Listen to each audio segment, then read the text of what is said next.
Hello guys, welcome to my channel. अगर आप सभी लोग मेरे चैनल पर नए हैं तो प्लीज़ लाइक सब्सक्राइब जरूर कीजिएगा। ये सीरीज़ का पार्ट 7 है। आज हम इसका नया पार्ट एक्सप्लेन करने जा रहे हैं। मेरे साथ इस वीडियो में बने रहिएगा ताकि आपको पूरी वीडियो समझ में आ सके, ठीक है? और हाँ, जो मैंने आज नई मनोहा को एक्सप्लेन किया है, आप सभी ने बहुत प्यार दिया, उसके लिए बहुत-बहुत शुक्रिया। आज हम अपने पार्ट की तरफ चलते हैं। हमें निकी बताता है जब वो चला गया था तब मेरे पास सिर्फ निशानी के नाम पर सिर्फ उसका लॉकेट था। मेरे पास और कुछ नहीं था। मैं बहुत रो रहा था, मुझे बहुत बुरा लग रहा था। एक सोल रिपर होने की वजह से मैं उसकी सोल को देख सकता था, मैं उसको फील कर सकता था, उसको टच कर सकता था। पर एक सोल रिपर होने की बदौलत मुझे अपना काम भी करना था। फिर मैंने रिचुअल स्टार्ट किया ताकि वो दूसरी दुनिया में जा सके।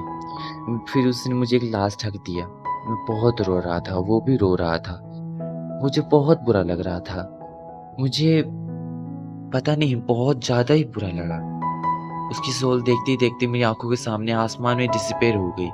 सिर्फ़ उसकी याद के नाम पर मेरे पास सिर्फ़ ये उसका लॉकेट था।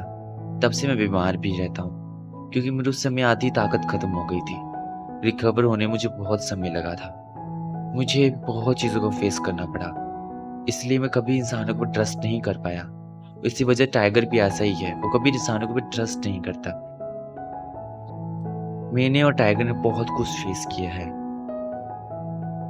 हम दोनों इसलिए किसी ऊपर ज़्यादा विश्वास नहीं करते। बोलते कि ओह! अच्छा ये बात है। फिर मैंने होंग को अपनी ग्रैंडमा याद आ जाती है। जो उसकी ग्रैंडमा गई थी तो उसके लास्ट शब्द उसके कानों में गूंज रहे होते हैं। छोड़ो, वो इतने मायने नहीं रखते। वो कहते हैं कि तुम चिंता मत करो, अब हम दोनों एक साथ हैं। अब हम दोनों मिलकर फ्यूचर को फेस करेंगे। किसको को ये प्रपोज़ल है लग रहा है। मुझे तो लग रहा है जैसे प्रपोज़ किया हो उसने, है ना? फिर उस दोनों उसके सर पे सर टाँग के कहते चलो तुम आज यहीं पे सो जाओ मेरे साथ। ऐसे वो दोनों ऐसे ही बातें-शातें करके सोने लगते हैं। फिर जो हमारा होंग होता है उसको ना निक्की से मिलने से लेकर अब तक की सारी बातें याद आ रही होती हैं। भी कैसे कैसे मिले थे, कैसे उसको पहली बार मुलाकात हुई वो सब। फिर उसको सोते-सोते उसका हाथ भी पकड़ता है। फिर देखते ही देखते सुबह भी हो जाती है। बहुत अच्छा सूरज निकलता है। हमारा निकी बहुत प्यार से आके बोलता है, वो उड़ता है। उसके ठीक सामने होता कौन है? उसका दिलरुबा, उसका होंग होता है उसके सामने, उसको हग करके सो रहा होता है। उसको बहुत ब्लश कर रहा होता है। उसके ना चेहरे पोक कर रहा होता है। कैसे ऐसे टिकल कर रहा होता है। पर हमारा जो होंग वो करते हैं करके दूसरी तरफ फेस करके सो जाता है। ऐसे ही वो उसको छेड़ रहा होता है। वो खुश हो रहा होता है इन चीज़ों से। वो उठ जाता है फिर ऐसे ही प्रेज़ेंट का सीन आ जाता है, क्योंकि अपने पास किसी अपने कुछ चीज़ें याद करता है ना, फिर प्रेज़ेंट का सीन आ जाता है। फिर से वो आपकी बात ऐसे कहता है, वो ना उसको नींद नहीं आ रही होती, वो उठ के ना होंग के पास सो जाता है।